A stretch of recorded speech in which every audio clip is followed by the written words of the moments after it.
저 아저씨는 몇 방 지나나? 이럴 시간이네.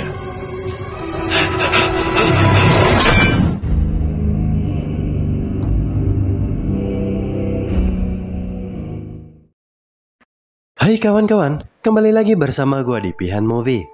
Pada kali ini, gua akan melanjutkan film kos-kosan para psikopat, yaitu Stranger from Hell episode 8. Bagi kalian yang belum nonton episode sebelumnya, cek aja linknya di kolom deskripsi. Dukung juga channel ini dengan cara mensubscribe, agar kalian gak ketinggalan video gua selanjutnya. Jadi mari kita lanjut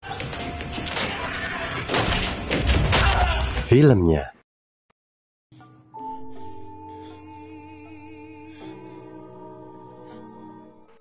Scene diawali masa lalu pria misterius yang baru saja dikhianati oleh sahabatnya. Tak hanya itu, keluarganya juga menelantarkan dirinya dalam kondisi mental yang tertekan. Kemudian, si dokter menawari untuk bergabung menjadi tim Gapet, alias tim keluarga psikopat.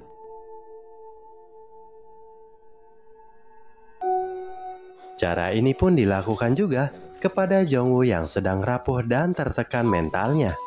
Setelah beberapa saat, polisi dengan salah satu bocil yang ngeroyok Jong-woo datang bersama orang tuanya ke klinik si dokter. Setelah berada di kantor polisi, Jong-woo ditanyai si polwan apakah benar dia telah memukuli anak-anak tersebut.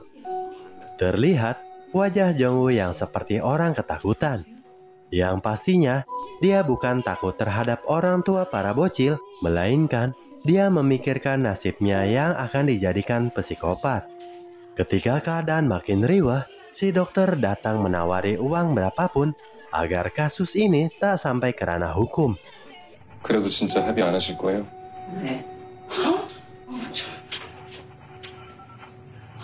Kemudian, Jong-woo dibawa si dokter dengan wajah yang sangat sedih. Tak hanya itu, sesampainya di kamar, dia teringat kembali orang-orang yang telah membuat dirinya tertekan. Sepertinya, Jong-woo mulai berproses menjadi psikopat. Di tempat lain, si polwan bersama rekannya datang ke dekat kosan Eden. Dia yang penasaran kembali untuk mencari sebuah bukti atas hilangnya detektif.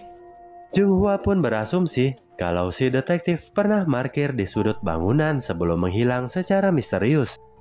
Kemudian, dia melihat selokan yang berada di parkiran dan membukanya.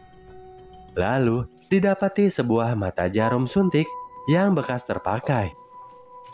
Setelah itu, dia mengecek CCTV sekitar yang diduga merekam arah keluarnya mobil si detektif. 그렇죠. 그럼 여기 올라가면 뭐가 있어요? 이 산에?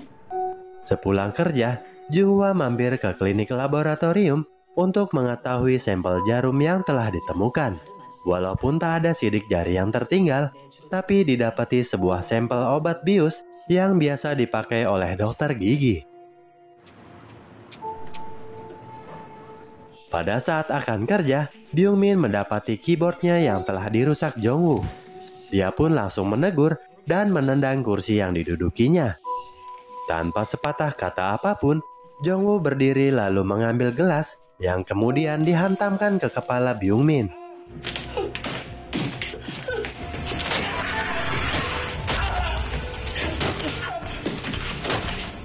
Untungnya, yang lain datang lalu memisahkan mereka.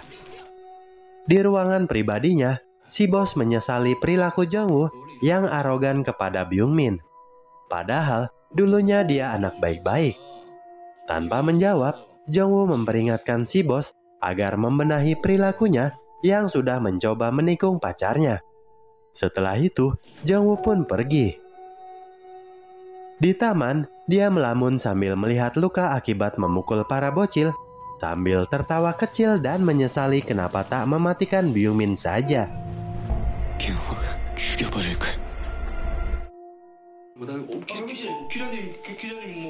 Sementara itu, di rumah sakit Byung-min yang sedang dirawat dijenguk oleh si wartawan. Dia pun tak percaya kalau Jong-woo yang lugu dapat melukai orang lain. Setelahnya, dia menelpon si bos untuk bertemu di kantor malam ini. Di depan kosan, si bos menemui Jongwoo untuk meluruskan kesalahpahaman mereka. Karena nggak percayaan, dia mengundang Ji-eun agar Jongwoo percaya. Pada saat meluapkan emosi, terlihat dari tadi si dokter memperhatikan mereka. Tanpa rasa malu, dia langsung duduk dan memprovokasi Jongwoo untuk meluapkan amarahnya. Jongwoo yang ketakutan langsung mengajak keluar si dokter. Di sini, dia memohon agar jangan melukai si bos.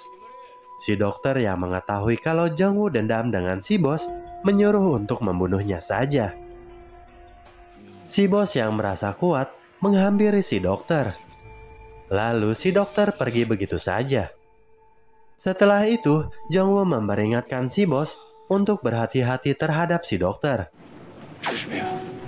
Melihat Jongwoo yang sudah amburadul, si bos memberi uang untuk menginap di motel dan menyuruh pulang kampung pada esok harinya.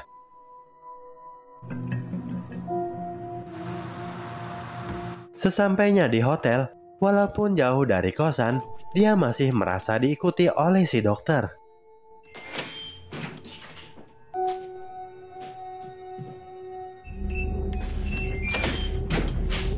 Singkat waktu, si bos yang telah tiba di kantor untuk bertemu dengan si wartawan, tiba-tiba dibius oleh si dokter yang mengikutinya dari tadi.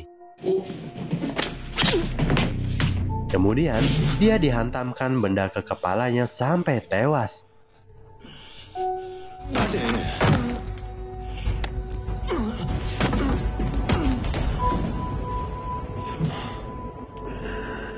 Dia juga membalas pesan Ji-eun lewat HP si bos dan menanyakan keberadaan Jongwoo.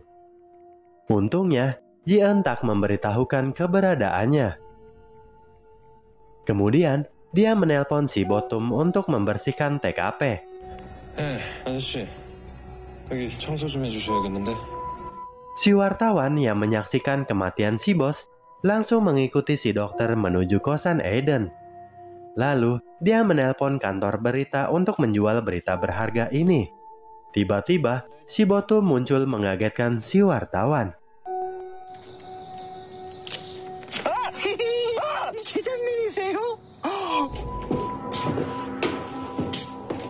Melihat si Botum masih di kosan, si dokter marah dan menyuruh untuk cepat membersihkan TKP. Di dapur, Seokhyun yang sedang kencot diajak makan daging bareng sama si dokter. Karena gratisan, Seokhyun makan dengan lahapnya. 약간 질긴 것 같으면서도 어때요? 입맛에 맞아?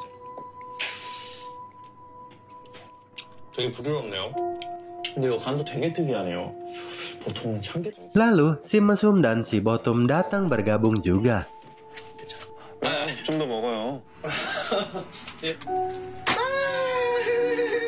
Merasa tak nyaman, Seokhyun pergi ke atas lalu menelpon Jongwoo.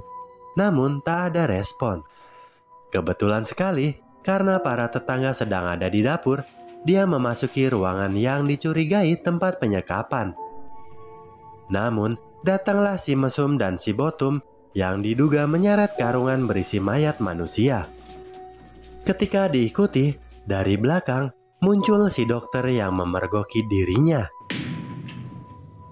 310 왔어요? 저 아저씨는 몇 봉지나 나올까? Lalu, film pun berakhir. Gila ya, setiap episodenya pasti ada aja yang menjadi korban para psikopat ini. Tinggal 2 episode lagi, siapa lagikah yang akan menjadi korban? Yowes lah, sampai di sini dulu gua pamit. Sampai jumpa di video gua selanjutnya. See you later and bye-bye.